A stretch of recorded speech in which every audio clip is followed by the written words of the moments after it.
नमस्कार दोस्तों, हर्षित द्विवेदी एजुकेशन में आपका स्वागत है। मेरा नाम है विनीत सागर। आज हम डिस्कस करेंगे पोडू लैंड इश्यू के बारे में जो तेलंगाना में चल रहा है।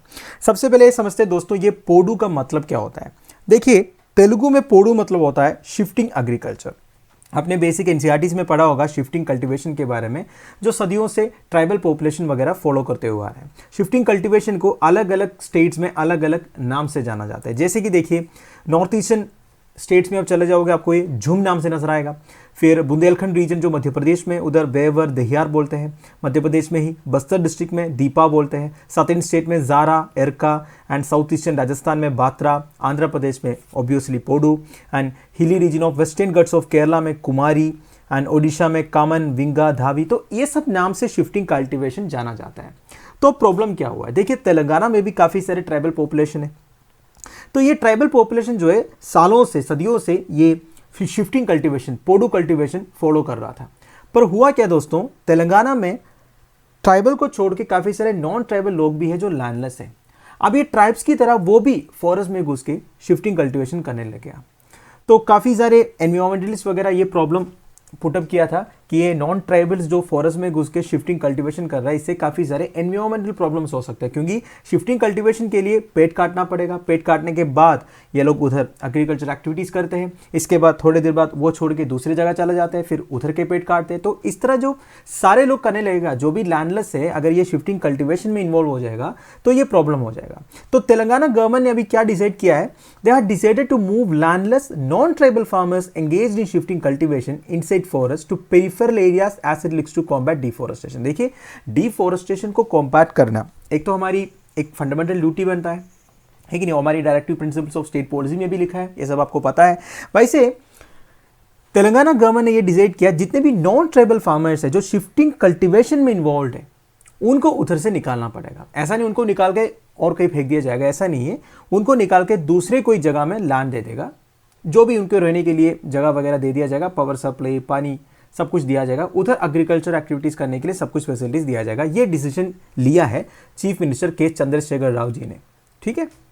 He also said the rights and livelihood of traditional forest dwellers will be protected। देखिए, जो ट्रेडिशनल फॉरेस्ट dwellers है, बेसिकली जो ट्राइब्स है, जो शिफ्टिंग कल्टीवेशन में या फिर पोडू कल्टीवेशन में ऑलरेडी लगे हुए हैं, उनके लिए कोई प्रॉब्लम नहीं होगा। जो नॉन ट्राइबल फार्मर्स है, उनके लिए ये प्रॉब्लम है, बेसिकली उनको उधर से निकाला जाएगा। अब दोस्तों, शिफ्टिंग एग्रीकल्चर या फिर शिफ्टिंग कल्टीवेशन के बारे में थोड़ा सा डिटेलली जानते हैं। It is a system of cultivation that preserve soil fertility by field rotation. देखिए, क्वेश्चन इधर ही बन गया, what is a system of cultivation that preserve soil fertility by field rotation called. तो आप आंसर बता सकते हो, शिफ्टिंग एग्रीकल्चर या फिर शिफ्टिंग कल्टीवेशन। नॉर्मली ये ट्राइबल पॉपुलेशन फॉलो करते हैं जो ट्रेडिशनल फॉरेस्ट ड्वेलर्स है। अलग अलग रीजन में अलग अलग नाम से जाना जाता है शिफ्टिंग कल्टीवेशन। वो क्या क्या है मैंने आपको पहले ही स्लाइड में बता दिया। अब देखिए होता क्या दोस्तों, जो ट्राइबल पॉपुलेशन है वो फॉरेस्ट में घुसकर एक छोटा सा प्लॉट ऑफ लैंड को क्लियर कर देते हैं। मतलब जो पेड़ पौधे उन्हें काट देते हैं। काटने के बाद इन्हें जला देते हैं। जलने के बाद जो एशेस है, जो राख है, उन्हें मिट्टी के साथ मिला देते हैं। उधर कल्टीवेशन शुरू करते हैं।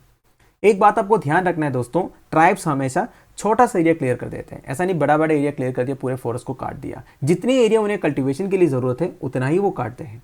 इसके बाद उन्हें जला देते हैं। जलाने के बाद राख मिट्टी के साथ मिलाकर उधर कल्टीवेशन शुरू करते हैं, वो भी for a short period of time. ऐसे ही कल्टीवेशन करते हैं जो कम टाइम में हार्वेस्टिंग कर सकता है, ठीक है। हार्वेस्टिंग होने के बाद ये लोग क्या करते हैं, ये एरिया अबैंडन करते हैं, छोड़ देते हैं। एग्रीकल्चर रेसिड्यू वगैरह इधर ही छोड़ के ये लोग दूसरे जगह चला जाएगा, फॉरेस्ट के दूसरे एरिया में। उधर ही वही प्रोसीजर दोबारा करेगा। मतलब जो पेड़ पौधे काट के जलाने का जो प्रोसीजर है वो उधर भी करेगा। इधर ये होने के बाद अबैंडन करेगा, फिर दूसरा जगह चला जाएगा। इस तरह चलता रहेगा, तब तक चलता रहेगा जब तक ये जो पहला एरिया का पूरी सोइल फर्टिलिटी नेचुरली रिस्टोर हो जाए। देखिए, होता है कि ऐसे एक जगह को आप छोड़ देने से धीरे धीरे वो डिकम्पोज होके सोइल फर्टिलिटी धीरे धीरे इंप्रूव हो जाएगा। तो जब ये एरिया का सोइल फर्टिलिटी इंप्रूव हो जाएगा ना, तब ये लोग इधर ही वापस आ जाएगा। तो इसी तरह चलता रहेगा। इसको बोलते हैं शिफ्टिंग कल्टीवेशन।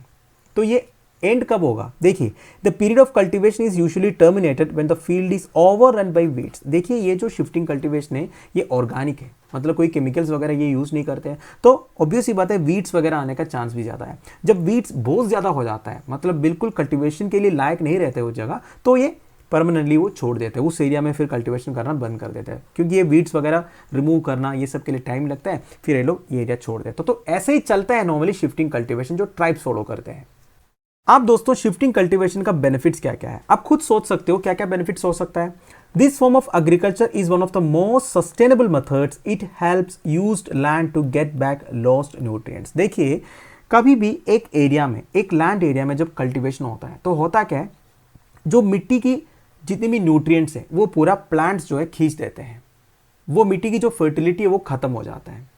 अगर आप वो मिट्टी को कम से कम 1 साल के लिए छोड़ देते हो, कुछ भी नहीं करते हो, तो ऑटोमेटिकली नेचुरली वो न्यूट्रिएंट्स वगैरह रिस्टोर होने का चांस है, बेसिक डिकम्पोजिशन से नेचुरल रिस्टोरिंग होने का चांस है। तो ये हो सकता है शिफ्टिंग कल्टीवेशन में, है कि नहीं। The land can easily recycled और regenerated, it receive seeds and nutrients from the nearing vegetation और एनवायरनमेंट। धीरे धीरे अलग अलग वेजिटेशन उधर आ जाएगा तो ऑटोमेटिकली जो सोइल फर्टिलिटी वो इंक्रीज हो जाएगा, ठीक है। And it saves a wide range of resources because A small areas usually create and burn vegetation offers many nutrients. जब जला देते हो ना आप, जलाने के बाद जो राख बन जाता है, आपको पता है राख जो है, जो एशेस है, वो एक नेचुरल फर्टिलाइजर है। आप अपने गांव में भी यूज़ करते होंगे, राख जो है आप कई सारे पेड़ के नीचे डाल देते हो ऐसे फर्टिलाइजर, नेचुरल फर्टिलाइजर। तो ये भी हो सकता है। It helps to ensure more productivity and sustainability of agriculture and it is environmentally friendly also, ठीक है। बेसिकली ये ऑर्गेनिक फार्मिंग है, कोई पेस्टिसाइड्स या फिर केमिकल फर्टिलाइजर्स वगैरह आप यूज़ नहीं करते हो, तो एक टाइप का एनवायरमेंट फ्रेंडली भी है एंड ऑर्गेनिक फार्मिंग भी है। तो ये सब इसका बेनिफिट्स है। अब दोस्तों शिफ्टिंग कल्टीवेशन के डिसएडवांटेजेस क्या क्या है ये चेक करते हैं। देखिए कुछ भी बोलो, शिफ्टिंग कल्टीवेशन से डिफॉरेस्टेशन तो होता है। जैसे जैसे सॉइल फर्टिलिटी कम हो जाता है एक पर्टिकुलर लैंड का, तो फार्मर्स जो है वो दूसरे एरिया ढूंढते हैं, दूसरे फॉरेस्ट के जो एरिया है वो काटते हैं। तो इसे क्या होगा, डिफॉरेस्टेशन होगा। अब डिफॉरेस्टेशन से क्या क्या हो सकता है आपको मालूम है। It can cause soil erosion, desertification. जितना आप पेड़ काटोगे उतना सोइल एरोशन होने का चांस है, डेसर्टिफिकेशन होने का चांस है। ऊपर से it destroys water sheds also. अब ये वाटर शेड्स क्या है दोस्तों, देखिए this is an important time.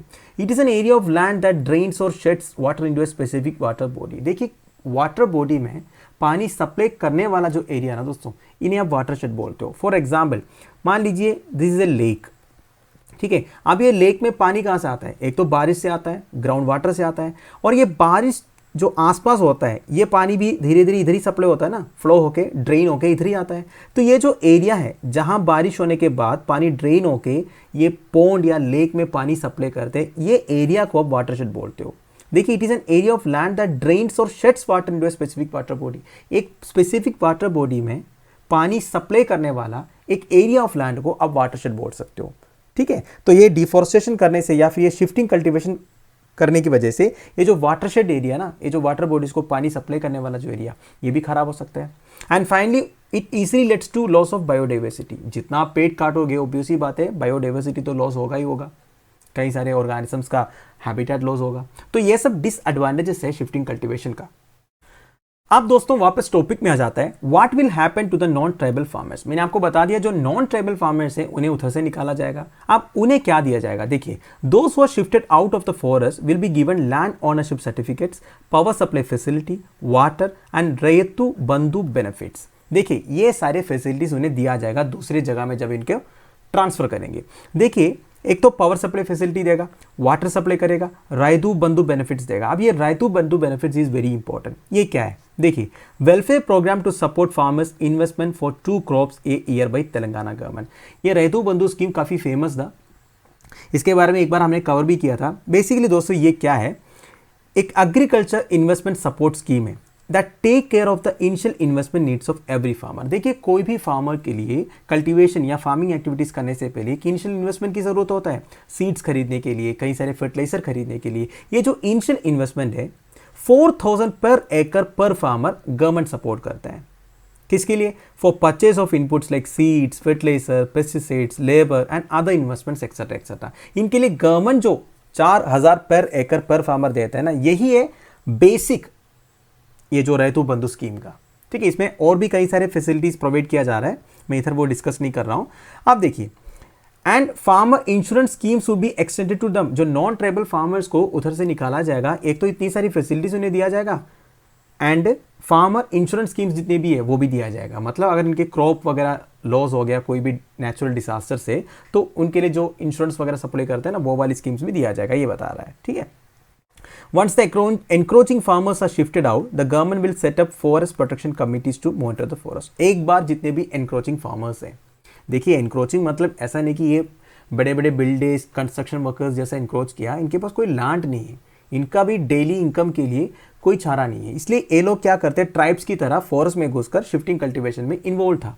अब इनको आप जब निकालोगे तो इनके लिए कुछ करना तो पड़ेगा ना, वही कर रहे हैं तेलंगाना गवर्नमेंट। ठीक है, आप देखिए एक बार इन सबको निकालने के बाद ट्राइब्स को तो उधर ही छोड़ देगा, ट्राइब्स को कुछ नहीं करेगा, ट्राइब्स को अपना जो काम है वो करने देगा। जो एनक्रोचिंग फार्मर्स है, जो नॉन ट्राइबल फार्मर्स है, उन्हें उधर से निकालने के बाद गवर्नमेंट जो है एक फॉरेस्ट प्रोटेक्शन कमेटी सेटअप करेगा फॉरेस्ट को मॉनिटर करने के लिए, मतलब इस तरह की एक्टिविटीज ना हो इसके लिए। तो दोस्तों that's the end of it. I hope आपको कुछ ना कुछ सीखने को मिला होगा। आप लोगों की वैल्यूएबल सजेशंस कमेंट्स वगैरह आप मुझे बता दीजिएगा, आप मुझे फॉलो कर पा रहे हैं या नहीं कर पा रहे हैं, या और कुछ इंप्रूवमेंट चाहिए नहीं चाहिए इस तरह के टॉपिक्स पर। लेक्चर की पीडीएफ एज यूजुअल आपको टेलीग्राम चैनल में मिल जाएगा, जिसका लिंक नीचे प्रोवाइडेड है। Thank you for watching, bye bye, have a nice day.